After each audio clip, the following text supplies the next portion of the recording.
सत्य घटना। मैडम, आप मेकअप क्यों नहीं करती? राष्ट्रपति द्रौपदी मुर्मू जी बच्चों से बात कर रही थीं। उनके हाथ की घड़ी के सिवा उनके बदन पे दूसरा और कोई गहना नहीं दिख रहा था।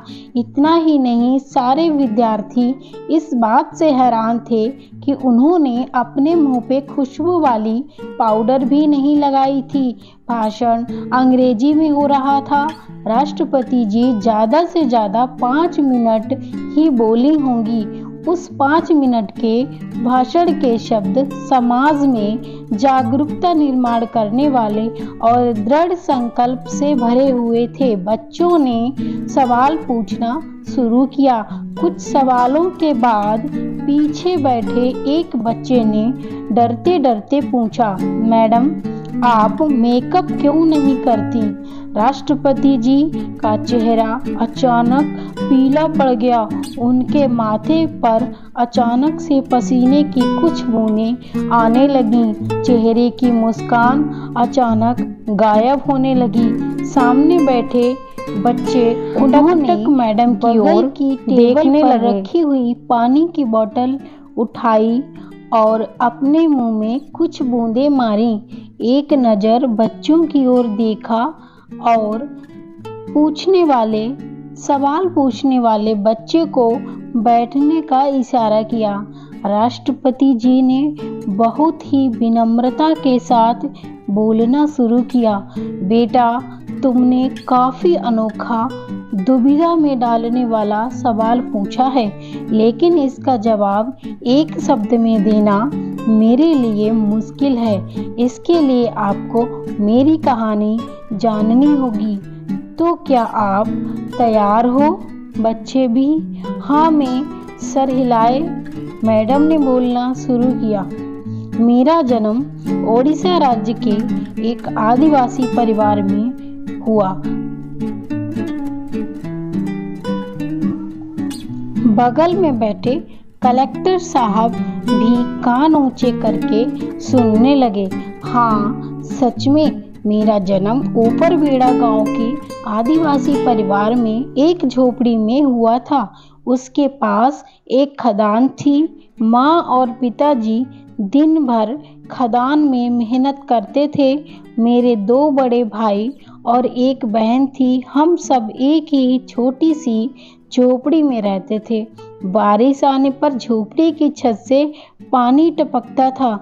माँ पिताजी दोनों ही खदान में काम करते थे, लेकिन उन्हें इतनी तनख्वाह नहीं मिलती थी कि पूरे परिवार को पोषा जा सके। उनको दूसरा काम भी नहीं मिल रहा था। खदान में काम करना मतलब कड़ी मेहनत। मैं 4 साल की हो गई तब मेरे माता पिता और भाई बहन ढेर सारी बीमारियों की चपेट में आ गए।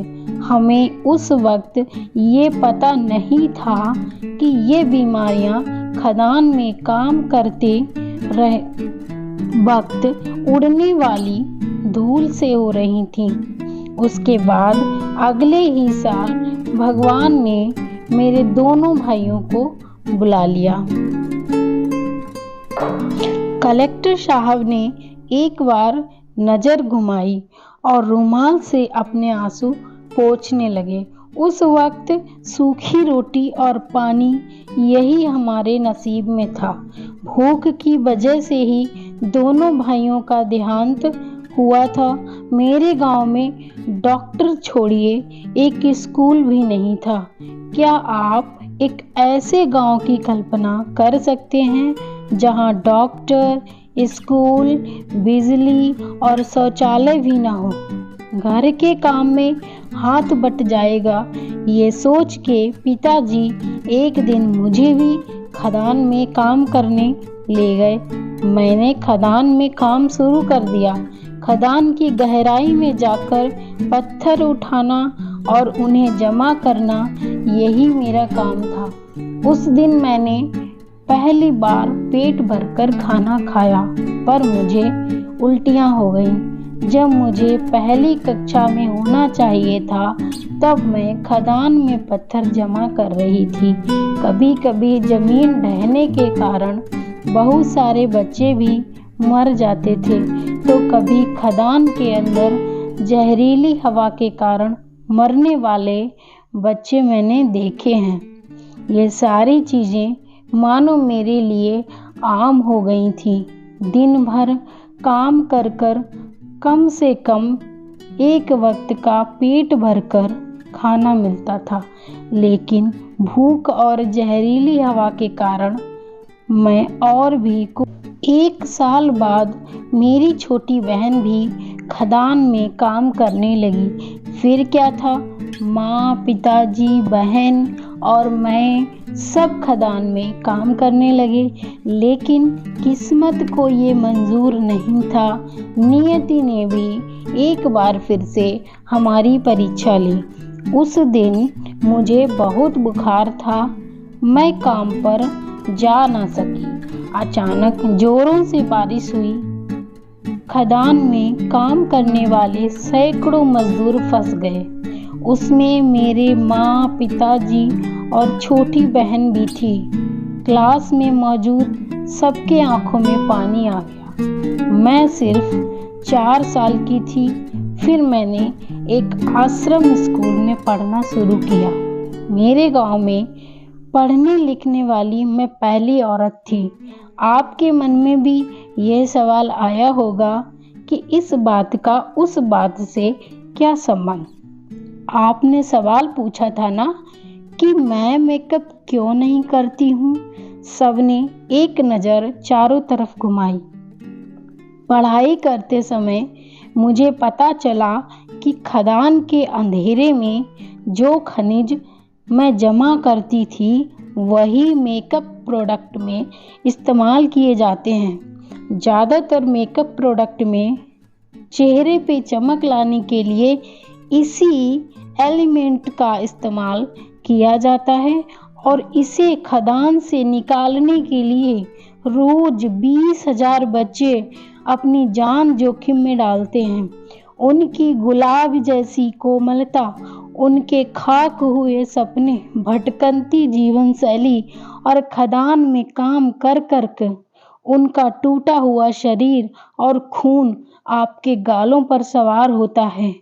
खदान में बच्चों से उठाए गए पत्थर का इस्तेमाल आज भी मेकअप प्रोडक्ट में किया जाता है।